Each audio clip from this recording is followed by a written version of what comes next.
Hundreds of immigrants move to the United States every day to seek their American dreams. In 2016, there are nearly 44 million new immigrants living in the United States. Among these immigrants, there are some kids who have to leave their hometowns, leave their beloved families, friends, their schools, their culture, and their languages behind, and come to this entirely new environment, learning to use English, a language they do not speak, emerging into American culture, an unfamiliar culture, and adopting a new school system. However, one's belief cannot easily change even after arriving in America. So these kids are living in a cultural environment that is totally different than the native speakers. This different perspective makes them feel quite different from their old culture, but at the same time, they're getting used to this new culture. So we call them the third cultural kids. I moved from China 4 years ago, so I'm also a third cultural kid. I'd experienced a lot while learning about American culture, and I would like to bring awareness to you today about the stories of many other third cultural kids. As you can imagine, the first problem of coming to a new country is to speak the new language, and of course, I'd been through many difficulties. Once I asked Miss Conway, my sophomore year math teacher, about American idioms. I said, "Hey, Miss Conway, do you know some American idiots?" Oh God, I was so embarrassed after I realized that I said the wrong word.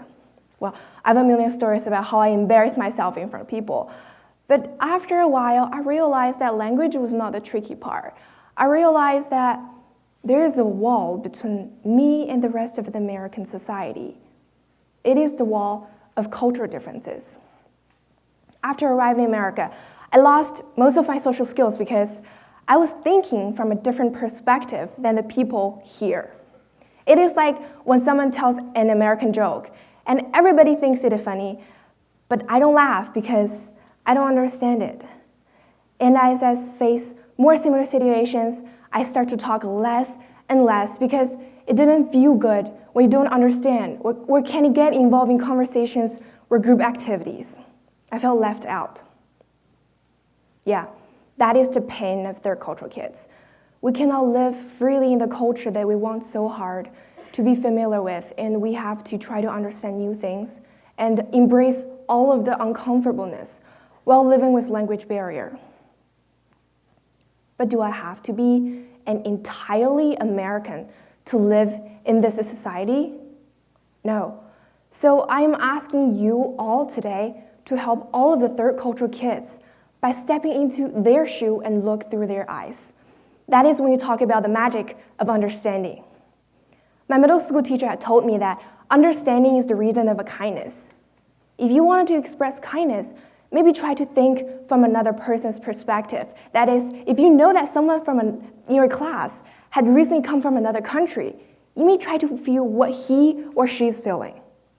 Maybe loneliness, nervousness, or just being afraid of making grammar mistakes in front of strangers. Well, after that, you may know what to do. You never really understand a person until you consider things from his point of view, until you climb inside of his skin and walk around it.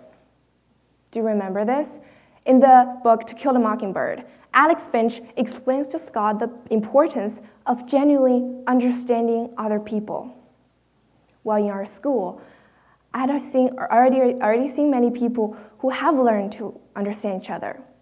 During my freshman year, a few months after arriving in America, I was invited to a transfer student potluck organized by the Ambassadors Club.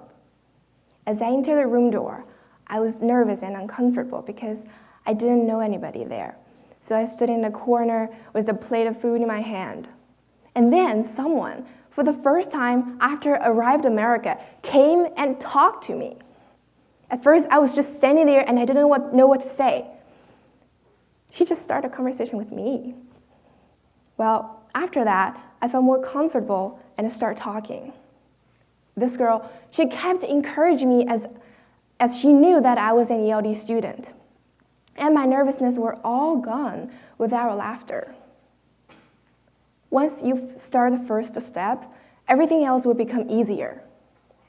The most amazing thing I noticed about this girl was that she didn't try to pretend to want to know me because she was an ambassador at the potluck. I felt that she opened her heart and was willing to know me better as a person. Even after the potluck, she would say hi to me when we meet on campus. Maybe when she saw me for the first sight, she was thinking from my perspective, considering I was alone, nervous, and uncomfortable. Maybe you can do that too.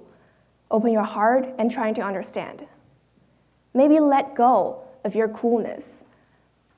Maybe step into the shoe of third culture kids or just the people who are different from you. After you do that, the wall of culture will no longer stand between you and us. Thank you.